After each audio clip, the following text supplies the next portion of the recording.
the best in the business. It's going to be great. Hello, everyone. Welcome back to the Full Press NHL podcast. I'm your host, Jim Biringer, the voice of Full Press Hockey. I'm here with a special guest today, Shawn Simpson, former GM, pro scout in the NHL and KHL for the Washington Capitals Maple Leafs. And he was part of the World Junior team in 1987 for Team Canada. You guys look that up. Infamous Team Canada team. Shawn, welcome to the show. Thanks very much, Jim. And I love the paneling. Love the montage of New Jersey Devils. Bring back a lot of memories. 88, dressed for a game in the playoffs when Pete Peters got knocked out. And nothing will ever be like the old Patrick division. And I lived in Maryland for years. So having to make the drive up to the old arena there, the Brendan Byrne Arena, getting a little meal, getting a little game, driving back. And I think we're listening to, would it have been Steve Summers on the fan on the overnight? He used to do the overnight Steve show. Summers, he was on the overnight. That was the way to keep myself awake along with the car window. That long ride down the turnpike trying to get back home. But lots of great memories. And man, oh man, the rivalries back then were just so much fun in that Patrick division. Oh, the Patrick division back in the day was so good. I mean, we kind of have it now with the revamped Metro division. The Patrick division is kind of still alive. Those teams just don't really like each other. They really don't. Yeah, no, you're right. And it was interesting. Now, hockey was different. I got drafted in 1986, but even our rookie camp against Philadelphia was a war. Like you talk about brawls. I remember the 88 playoffs. That's where they instituted the rule of you can only dress so many players for warm-up, because I think the Caps and Devils had like 35 guys that were trying to dress the biggest lineup possible. And it was just different, between Philadelphia and Washington to Pittsburgh, certainly the Rangers and the Islanders. And not that the rivalries aren't still there, just the brand of hockey and the way it transferred over from farm teams to rookie games to the playoffs. And I guess the fans were different. You know what I mean? You will go back to the old MSG. They slowly cleared those people out, the old Spectrum. The fan bases are great. And I wouldn't want to see it go back to that at all. But it was just a different time and different place. But hey, nice to see the majority of it back together, because if you're a Washington Capitals fan or Devils, what do you want to see? You want to see the Islanders, the Rangers, Pittsburgh. I mean, that's what you grew up with. That's what really matters. Not a lot of the other teams around the National Hockey League. Yeah, they said when you talk with the players, they say the travel is the greatest in the Metro division. You either take the train, you could take the bus. It's not far. The commute is great, and back in your bed at night. Yeah, you're almost begging for a road trip. I know it sounds kind of funny, but I think that's been one of the issues in the past was when I first started working more than anything, because I didn't play much. I got into broadcasting. We used to go to a Pittsburgh, and you'd go the night before. Okay, you have your dinner. Then it's quiet. You go to the morning skate, you have your game. But the fun part was we stayed overnight, and that allowed you to just get out, have a couple of pops, have a little fun. But now everyone's back, everyone's home, which the guys now are far more professional. It's about taking care of your body anyway. But it was a different time and different place. And you're right, for guys that look at that have a family. And if you just want to look at the miles on your body, I mean, look at the difference of playing for, say, the LA Kings, or I think probably the Dallas Stars for that matter. It is a lot of travel. And I know it's luxurious, but it's still a lot more of a grind than playing for the New Jersey Devils, where, God almighty, you got Philly, you got the Islanders, you got the Rangers. I mean, you don't have much. You even shoot up to Boston, and pretty good place to play. Absolutely. And another great place to play that's becoming a good place to play, and the culture's changing, is the Ottawa Senators. I'm seeing a lot of similarities right now to what Tom Fitzgerald's doing in New Jersey, having guys stay, to what I'm seeing in Ottawa now. And the guys want to stay. It wasn't like that before, though. Well, you know what? It wasn't, Jim. I'll say this. Okay, it was terrible. Under Eugene Melnyk, there's no other way to say it. It was just a terrible situation. I think the Devils probably went, through that probably post-McMullen, right? Where it was really, you didn't really know what was going on. But it wasn't necessarily, like, when you look back to, they probably could have kept Erik Karlsson, could have kept Mark Stone. So, okay, I agree that. But at the same time, it is different. And the parallels that you just talked about, I think Fitzgerald really is probably one-upped in a sense of not only from a drafting standpoint in the depth, but some of the augmentation that he's done reminds me of the Tampa Bay model. We're here in Ottawa. It's been outstanding. Drafting's been outstanding. Still on the pro side in some of the matches. But to your point, they brought back the pride in the franchise. A lot has changed in the last year. You've got new ownership. You've got fans that have beaten down. And I saw that with the Devils for years. People laughed at them for a long time. It was all about the Rangers, all about the Islanders. Then they worked themselves up. And it's really nice to see the franchise back where it is. And you're absolutely right. When I look at this conference now, the turnover based on the salary cap, I look at the Devils. You certainly look at Carolina, a little bit older, but there's no doubt I wouldn't be surprised if we see a conference final down the road between the New Jersey Devils and the Ottawa Senators. Hey, that would bring us back to 2003 then. What a great series that was between the Devils and the Senators. That was a great one. Yeah, you know what's funny about that? I was working in Washington at the time, and I didn't live in Ottawa, although I grew up here. But I think everyone agrees that was Ottawa's best team. You know, that one, if you go back to the players, as much as they made the finals in 07, everyone felt like that 03. And was it Jeff Friesen that ended up scoring the winning goal? Yes. Yeah. Mm-hmm. And that was the team. You know, that was the year. And I think if you talk to any of the former players, that was like, okay, we get that opportunity, get to the finals. Did they end up beating the Ducks in the finals that year? Yeah, New Jersey beat the Ducks in 7 games. And a lot of people are like, they probably should have won in 5 or 6. If you look back on it, but Anaheim was a resilient team that year. Yeah, for sure. So, nope, you're right. And as I said, just nice to see what's happening both on and off the ice here in Ottawa, where you're bringing back Daniel Alfredson. You got a classy owner. You've got some changes in hockey ops and just a lot of things to be quite simple. And to be quite honest with you, Jim, just to be normal, you know, and I don't think people under Eugene Melnyk, you know, it was kind of like a Donald Trump situation. I don't think people realize what normal is, you know what I mean? And it's great, you know, and it because you've been down and out and you've seen so much negativity and mass chaos, you're kind of like, wow, this is normal. But at the same time, it feels so incredibly good. And at times, with certainly the young product that they have on the ice right now. Yeah, Shawn, and you mentioned the expectations, the new ownership. It seems like there's a lot of expectations this season for the Senators. Where have you seen this team come from, and where do you think they could finish, and how do you think they can live up to those expectations this year? Well, they've already, again, in the 3 games, I'll say probably 2 periods in Carolina, or at least a period and a half, played great. And then they completely controlled both Philadelphia and Tampa. So starting with that, less shots against, less chaos, what's going on when you look at the roster. And that's without Norris, who's going to be back tonight, of course, and along with Shane Pinto is sitting out. So when I look at this, I'm always very careful because to me, when you look in the summertime, people get all fired up about free agency. I mean, more in other sports, but who's added the big caliber players? And then they kind of come in, and you realize they're no good. When I look at Ottawa's situation, I kind of go through and I say to myself, listen, as I go through, which teams are looking a little less? Well, Tampa Bay the other night didn't have Stamkos or Vasilevsky. Okay. But at the same time, are they the same team from a couple of years ago? No. Carolina, hell of a hockey team. They don't scare the bejesus out of you, but they certainly play properly. New Jersey, a little bit different. But as I start to go through, are the Rangers the same team that were in the playoffs last year? No. You don't have a Tarasenko. You don't have a Kane. So that's really my process. I'll watch Washington tonight. I've seen Pittsburgh a little bit. Point being, it's really turned over. It's wide open. And early forecast, I'll say this, from an Ottawa Senators perspective, if healthy, yeah, I'd be pretty disappointed, Jim, if they didn't make the playoffs. I feel like that's very realistic, but I do take it in phases. And I also believe, and I never believed this for years, I do believe we are in a phase now. If you're one of the best 16 teams to make the playoffs in a 32-team league, I do think you can win the cup, where I didn't think that before. You know, there were teams that got in. You're like, there is no chance. I think that's really changed. And I think certainly Vegas has shown that us. LA showed us that a few years ago. And I think Ottawa, not feeling cup yet, but I certainly feel like they're a playoff hockey team. What was your thoughts about all the players not using that P word, that playoff word during like training camp? Meanwhile, the owner comes out and sets the expectations like, playoffs. We should make playoffs. Yeah, I don't know. I don't know what it really means one way or another. I think in the past, Pierre Dorian's kind of stuck his foot in his mouth mentioning things and the rebuild is over. Hey, all I'll say is that when you look at this and I look at Brady Tkachuk as a young leader, I knew Scott Stevens from the Caps days. I think about a Mark Messier. He's just born to lead people. Well, I think they'd be pretty pissed. I think when you look at a hockey team like this and you look at the division where it's at, to not taste some playoff hockey, and let's not talk about the meaningful games and down the stretch. No, to get in and have an opportunity to feel the playoffs, well, I'd be really disappointed in the group. Very competitive, very proud at this point. I'd say that. But hey, do you try to take some of the pressure off yourself? That's a possibility.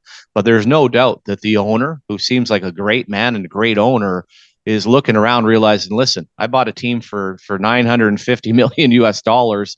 I'm spending the cap here. I don't need to be hearing about playing meaningful games. I need some playoff revenue here. So let's go, boys. Yeah, exactly. I definitely think so. And it seems like Michael Andlauer has brought like new life back to this team and the fan base. Thoughts on that?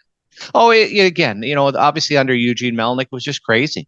There was just things that went on. Cyril Leader being fired, Daniel Alfredson coming in, coming out, coming in, coming out. Maybe he came again. Who knows? I don't know, but he's back. but it just really was. And in covering the team for a number of years, it was just chaotic behind the scenes and everything that kind of went down, and where was the money being spent, what was happening, and just internally, they didn't have a very strong front office. They had realistically, when you look at a city like Ottawa, they'd given fans a lot of reason not to go to the games. They'd given corporate people a lot of reason not to support it. Now you brought it back. You got a city just over 1 million people. It's basically a town. It's small. The relationships are everything to wanting to support the Ottawa Senators. And Mr. Anlauer and still our leader coming back is a great move. So I think they'll certainly be back on track to being realistically a real good organization, Jim. But more importantly, they've got to be firing on all cylinders financially. When you talk about a payroll now, we're talking about 110, 113 million Canadian dollars just to pay your payroll. So they're going to need an awful lot of help, awful lot of support. And I think it'll certainly be there. Yeah, I think so too. I just love the way they've started. And I think that was the big thing for me coming in for the Senators team was their start. And, good start so far, a lot of season left. But, this is the time of year where you can't make the playoffs, but you can put yourself in a position, to fall way behind. And you know what? Ottawa's off to a good start. Oh, they really are. And I'll also say this just psychologically. I think for a team, when you've gone through this year after year where you start slow, if you do start slow, I think it's harder. Where some teams are like, who cares? You know what I mean? We've been there. We've done that. We'll be fine. Not in this case. And preseason, I don't put a ton into, but they played differently. They played controlled. They look good. Certainly 1 through 6 on the back end. Overall, kind of just the organization in the group. And again, that's with not having had Norris, who is the number 2 center, Pinto, who's kind of a co-number 2, number 3.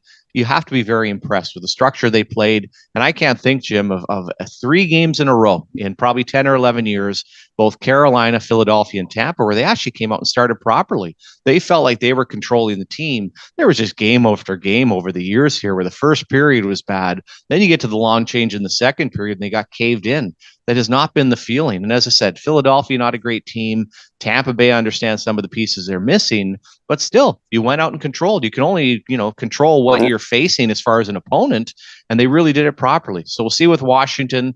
They got a long homestand. One of the real keys here, Jim, they've got, I think, 13 games before they go to Sweden, 9 at home, 4 on the road. That is, to your point, where, hey, you want to have the points in the bank. You want to be feeling good about yourself. I'm not a fan of going to Sweden. And last time they went there, they just crapped the bed when they returned. I don't see the purpose for doing a trip like that in the middle of November. To me, there's always a bit of a setback. So at the same time, get as many wins as you can, get comfortable, hopefully have a good trip over there, and you're not feeling too bad when you get back. I wanted to bring that up. That's a good point there with Sweden, because we saw it last year with Colorado and Columbus. It took them time to get their footing back. Yeah. And I think, that's something that, Ottawa has to be careful of when they come back over. It's all great for the players, but it's not even great for the players. I mean, honestly, when you talk about this, and again, from an Ottawa perspective, I used to go to Europe quite a bit when I was scouting, and you'd see at one time it was all Detroit or Pittsburgh, sorry. Then it started Detroit, and then it was the Avalanche, whatever it ended up being.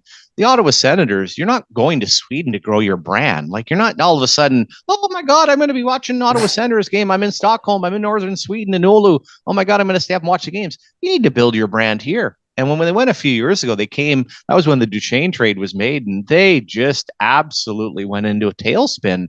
And for the players, when you go over to Sweden in November, there's very little light. Half of what you're doing is just sleeping, getting used to the travel, trying to get your body. Now you're there for a few days, then all of a sudden you come back and you're trying to readjust. So I don't see it as being a whole lot for anybody. And I'll say this, I'm a little surprised in a year like this that they signed up, but let's see what happens between now and then. You're 3 games in, you got another 10. We'll see how it looks, see how they play over there. But I didn't see any purpose to be quite honest with you. No, I agree with you on that. And you mentioned the different mix of the Senators this year. One of the guys that stands out to me since he's come over here has been Claude Giroux. What has he meant to that team and those young players? Well, Jim, it's interesting. I know Claude a little bit. He ends up training with a buddy of mine by the name of Tony Greco. So I've seen him over the years. I know him too. Yeah, I got him on Instagram. Yeah, exactly. So, it's just really unique. And I don't want to say, hey, credit to Pierre Dorion for signing him, but it was a bit of a layup. I talked to Claude just after he signed. Florida didn't want him back. Philly didn't want him back. So it was like, hey, he's going to come home. He was building a home here, got a real good deal. But I don't think any of us would have expected. I expected the work ethic, the leadership, the pride. He wasn't coming here on a retirement contract. He wants to do well. He wants to get to the playoffs, wants to win a cup. but his level of play last year was just outstanding. And he just basically almost had a career year. And when I also talked to Tony over the summer, he talked about his training basically being, hey, his first day of training is like his last day of training for somebody that old. And when you watch him now, I don't see any drop off. And people, you're always looking. And I think once you get over 35, it's common to say that. But I don't see anything in the future here that all of a sudden you're going to be like, oh my God, this guy's falling apart. Plays with a ton of energy, still very underrated as a skater, so competitive, so smart. And he's found some incredible chemistry with Stützle and Tkachuk. So it really has been a positive, a fit, a free agent. And that's not easy to happen. And the simple fact that he was from Ottawa, just made it perfect on every level. Yeah, definitely. I agree with that. And Shawn, you mentioned Josh Norris before. And some of the tweets you put out on X, Twitter, whatever you guys want to call it anymore, talking about the mental side of coming back from an injury. Do you think that was part of it, why he hasn't gotten into the lineup, and that's why we're going to see him tonight?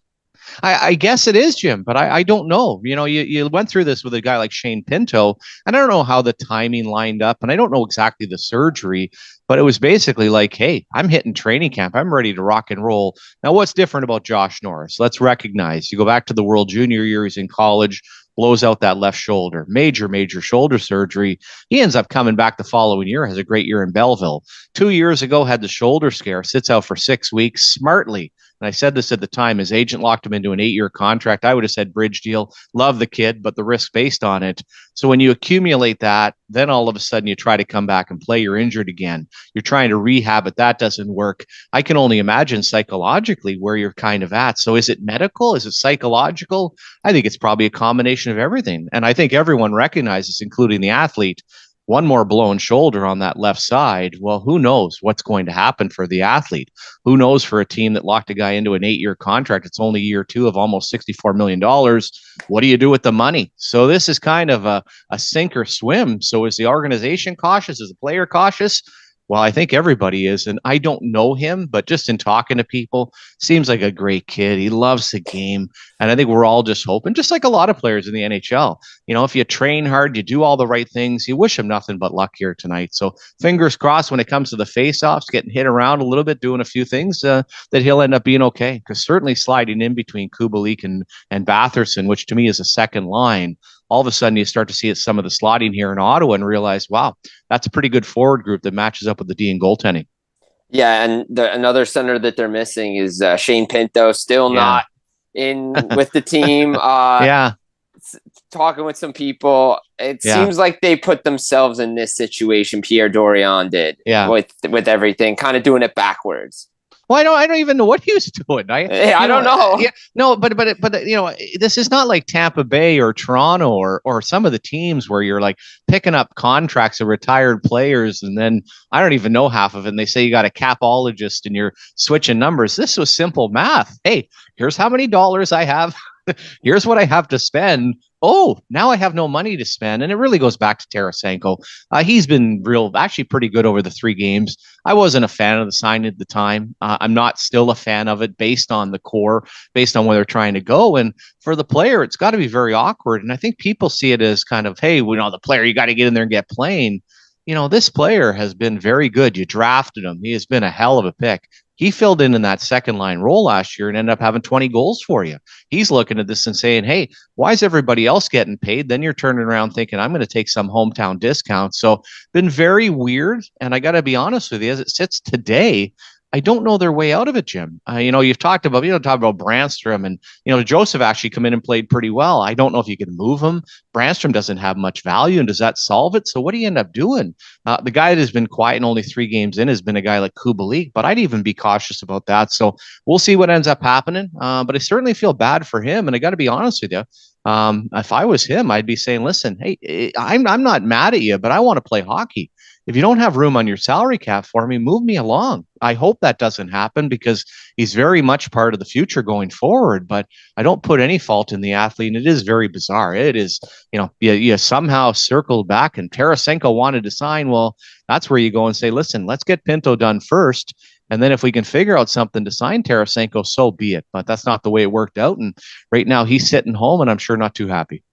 No, I bet you he's not happy. And we see this all the time, and you've seen it as a scout. And being in management, when guys hold out, even with injuries, they try to rush back and then they get hurt, and it's never a good thing. No, you're right. Now, the modern athlete's a little different, but I don't disagree. Here is a difference for you. Like Brady Tkachuk a couple of years ago held out, but he was training hard, never missed any regular season, hopped right in without a doubt for yourself. And I think Brady also was lucky because he was able to go to the U.S. independent program. For a guy like Shane Pinto, he's probably skating on Long Island by himself or with a group. Now the season has started. Now things start moving up. I wouldn't say as much as injury, but it's a little more difficult. You're right. Where, like I said, what situation are you in? How close can you be to kind of a game spot? And at the same time, some guys lose hope. I know it sounds funny for people, but you get to a certain point where you're like, man, piss off here. I don't think I'm going to ever sign. I'm just going to go throw down a case of beer and play some golf. And you end up letting off the gas a little bit. So I don't think the modern athlete operates that way, but you're right. It's hard to duplicate. All your buddies are gone now. The season started. You're just looking around, and hey, I think like a lot of athletes, you're just like, man, I just want to get playing. Not to mention the team is finally good, and it's exciting to be in Ottawa, and I love my boys there.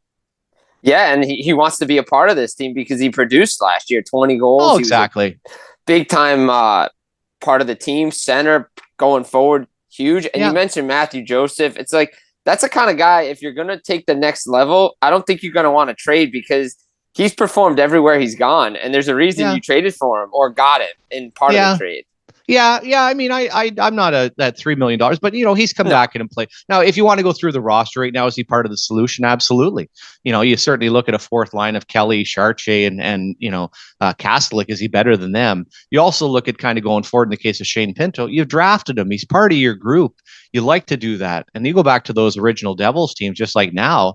I mean, Lou had built through the draft, right? So many of the guys, I mean, Scott Stevens' situation with Shanahan being different, but the rest, the heart and soul, as you look on your board right there, the Danikos, Niedermeyers, Brodeurs, Iliash, it was all about that, building that foundation. And I think Lou realizes the New Jersey Devils are not the Rangers. I'm not a sexy place for free agents.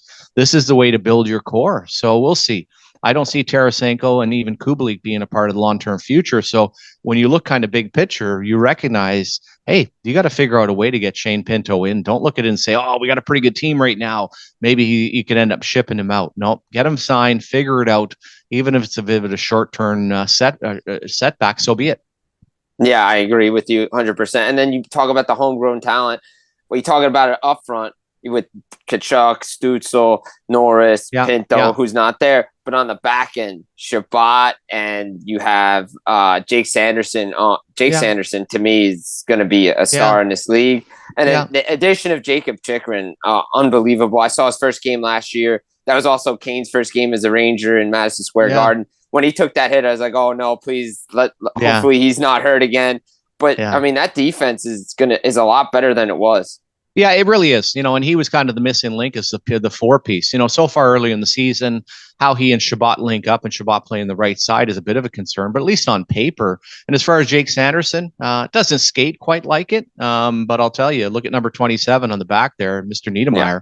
Watch him break in and how fluid he is. Doesn't skate like that, but his ability to defend, to play properly, to play all situations. Oh, he's just a dream. He's a stud. Going to win a Norris Trophy. Compliment having Zub on that side. So you're right. The layering, even just Brandstrom and Hamonic, they haven't had that. There's always been the missing. And really, in the 11 years I've covered it, they had Carlson and Mathot for years, and they had nothing. It wasn't. And again, going back to your wall there, you have a Danico along with a Niedermeyer. You get into Stevens, all of a sudden Rafalski comes in. Some of those things there, you got to build deep. And finally, you're right. The slotting feels good.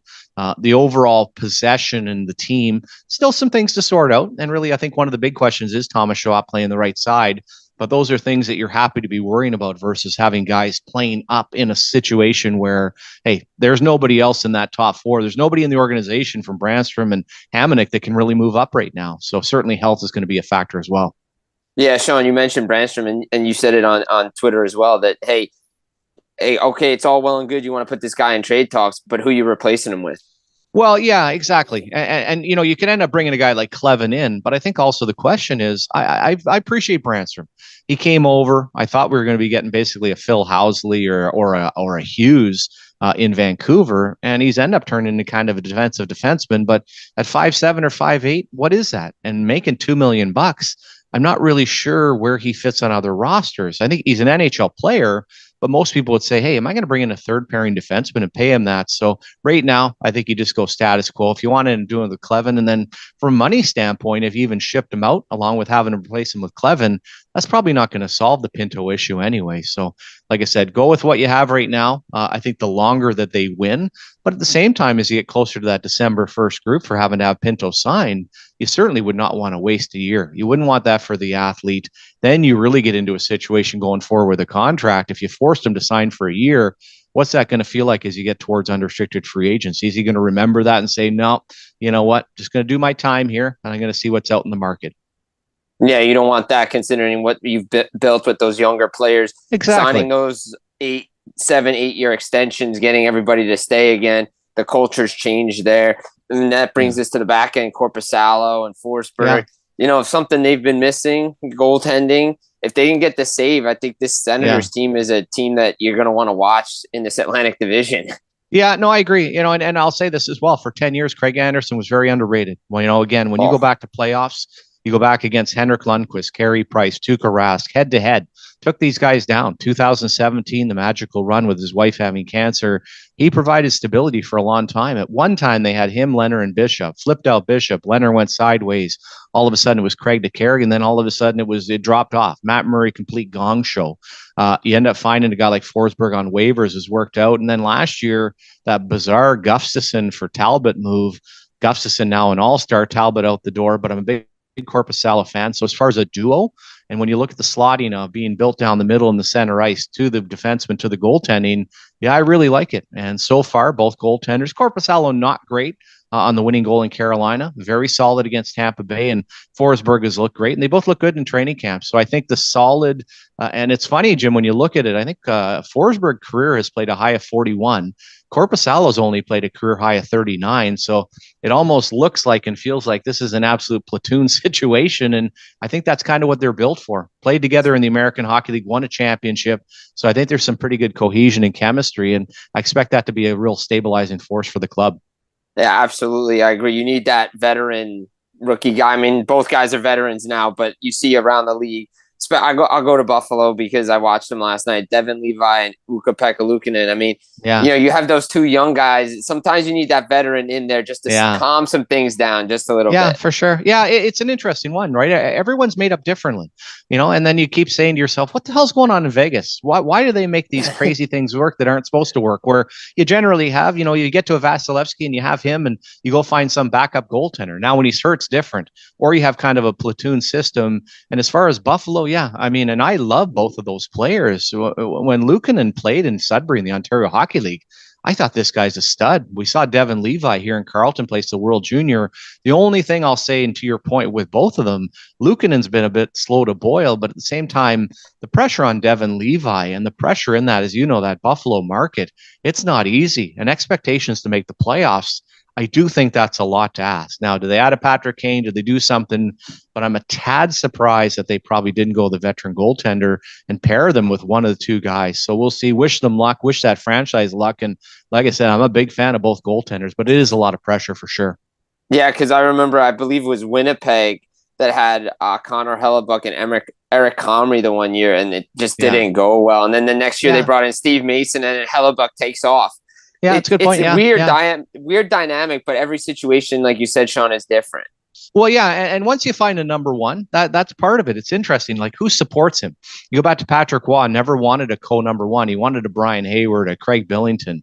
Marty Brodeur played 70 games. If it was Terreri, if it was, whoever ended up being as a backup, he was comfortable. Yeah, you have to understand the athlete and kind of the dynamical, the duo that you're dealing with, to understand what's going to work for you. What I am a fan of, though, is I'm no longer a fan of playing. Hellebuck every year plays 60 games and looks by the time the playoffs come, he's toast. So if you can have that legitimate duo, and some people say, well, if you don't have one number one, you don't have a number one.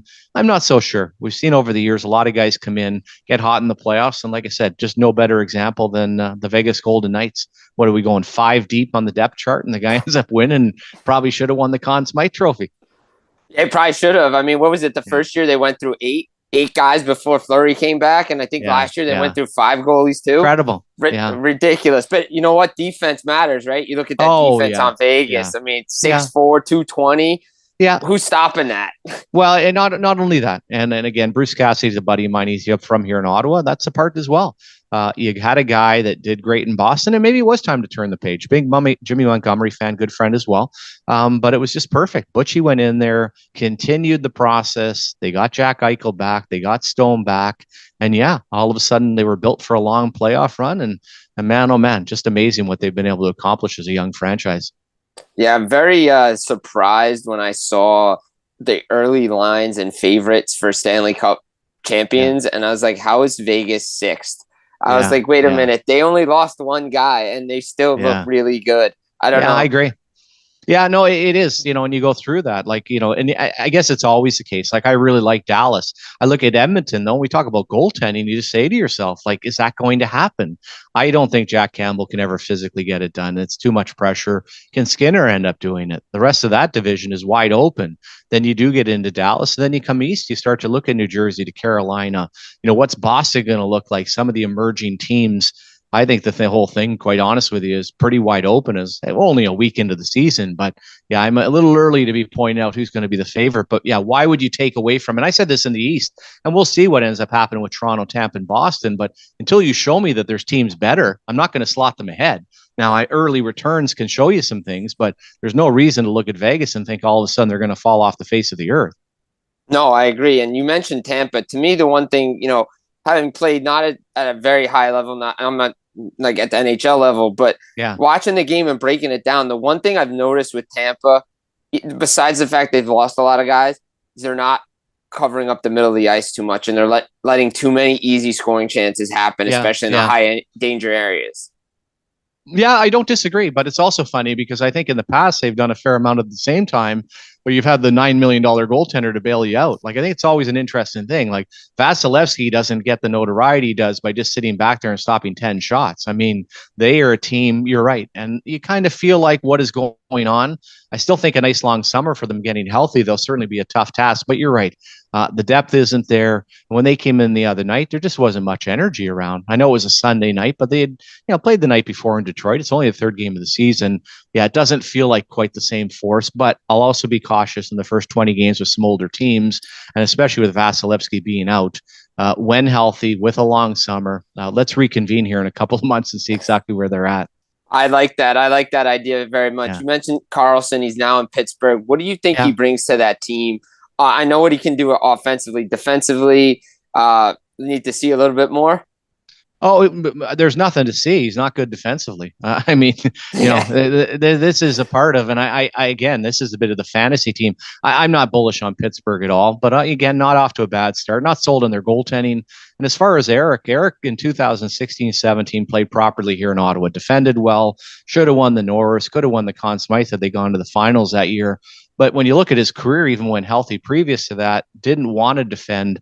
I don't think he's that capable now. He's a one-speed player. He's still very smart. He'll do a lot of great things offensively, but he's not a very big guy. And if you expected him to come in and be Scott Stevens, then I think you're asking for the wrong guy. And even as a bit of a lap up on, you've already got Letang. So I'm kind of wondering, what exactly are you trying to do here? You're going to have them both on the power play, which I know they're trying, but I don't think it's going to improve a lot. I just don't think he's physically capable of it, and I don't put any fault in it. What he did last year was absolutely incredible, but again, this is where some of those fantasy teams are put together, and basically Kyle Dubas took the Toronto Maple Leafs, aged them by 10 years, and now that's what he's got in the Pittsburgh Penguins. He's got an older core, not a whole lot of depth, and I'm not sure on the goaltending. Yeah, me either. I'm not sold on Tristan Jarry. We'll see what happens there. I mean, my biggest question for New Jersey is, can their goaltending give them a save that they need? Because they're a contender, but again, it comes down to goaltending and getting that save because it was exposed against Carolina in the playoffs last year. Oh, yeah, very much. And you look at a young goaltender like that, can you end up following up on it? But you also go through, and that's the interesting part of, and that's where you kind of hope with the Vegas model.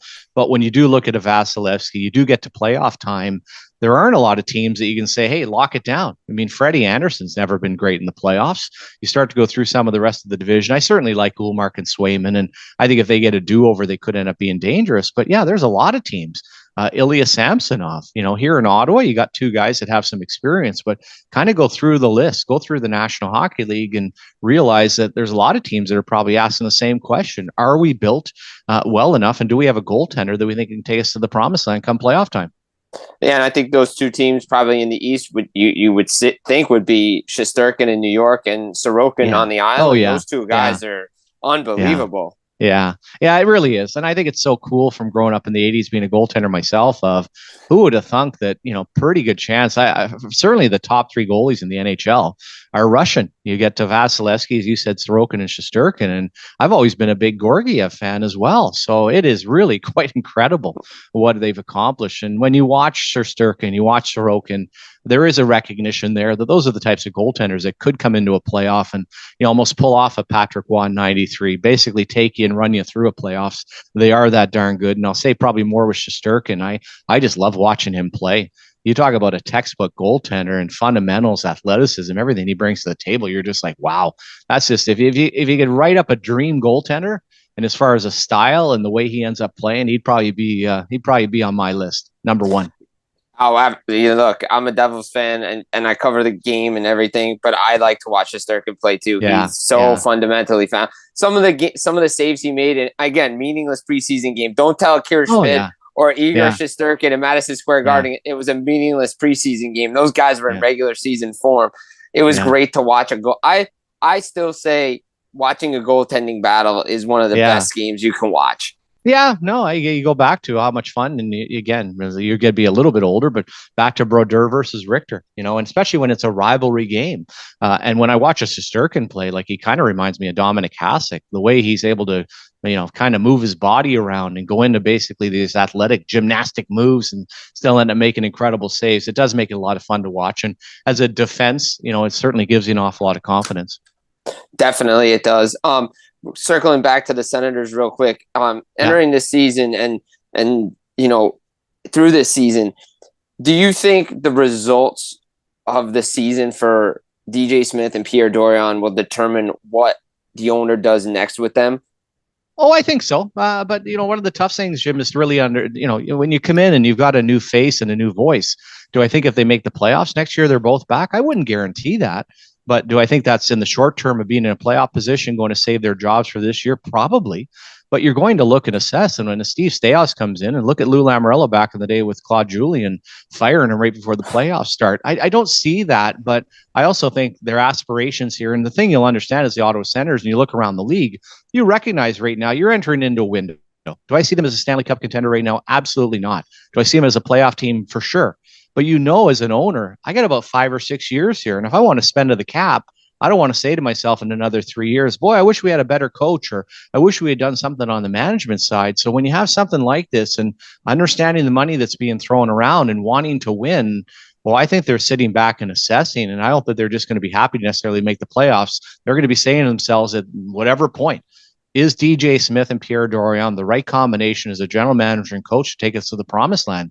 It's that simple of a question. And if they are, great. And if they're not, let's go out and find better people. It's not against the salary cap. We're spending so much money on players. We spent a ton of money on the franchise. Hey, you got a window here. Try to figure out, if you don't have the best, then bring in the very best.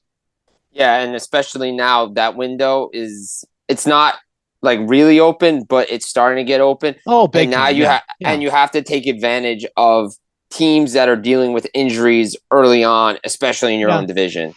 Oh, exactly. And you also understand that when you get to the dance, I mean, you're going to make the playoffs, but the windows, opportunities, I don't think there's any longer that feeling of for guys, I made it to the finals this year. No, hey, you realize it's a little carpe diem. When that moment comes, you seize it, you make it happen.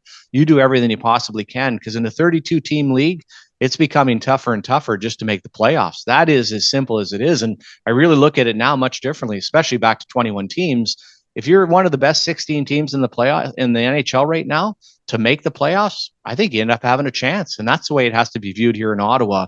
There has to be a sense of urgency that these guys are coming to their own. I'll use the LA Kings that initial year when they traded for Jeff Carter. All of a sudden you look around and realize, don't say for next year, we're building or we're doing this. Hey, there's chances here. There's opportunities. Get in there and do the best that you possibly can. And every year for this window right now, your goal should be to move towards the Stanley Cup. Yes, I agree. with that, because what is Kelly McCrimmon said in Vegas, I'm in the winning business. I'm not in the hockey business. Exactly. Yeah. And again, I think most owners, like I said, different finances now for the National Hockey League. And, you're not looking like you did back in the day, but from an Ottawa Senators perspective, being realistic, this isn't going to be a cash machine. You've spent a lot of money, a lot of leverage here, talking about a new building.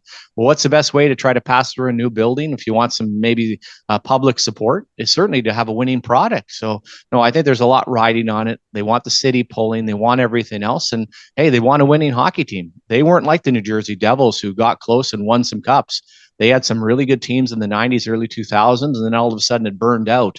This next roll around, they want to realize they want to get to the finish line. Yes, absolutely.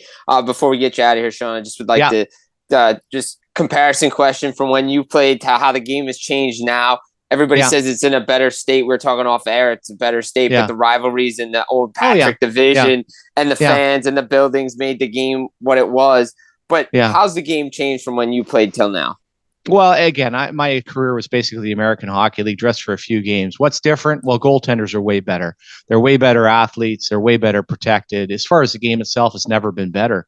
Economically, what it was going on back in the day, I can remember the Brendan Byrne Arena having 7,000 or 8,000 people. When you look at crowds, you look at the TV contracts, economic stability, a salary cap. Now, when you also get to, and New Jersey Devils, along with a lot of their teams, were some of the first to bring European players in. We now have a terrific blend of skill, North American. We've moved away from the fighting, but it's still highly competitive. Flat out, Jim, I'll say this, the game has never been better. It's never been more entertaining. And one of the real key components, and don't look any further than Ottawa, New Jersey, there is nothing better than having good young American talent in some of these markets in the United States. I know that Canadians, and for a Devils fan, but having the Hughes brothers, having that in your franchise, I think really bodes well. And I think a lot of the American kids have some real personalities. So I just look at it, 32 teams. Hey, why not go to 34? I think the talent level's never been higher. The game's never been better. And like I said, it's just night and day from when I was hanging around in the 80s in the American Hockey League. The game is in just a terrific spot.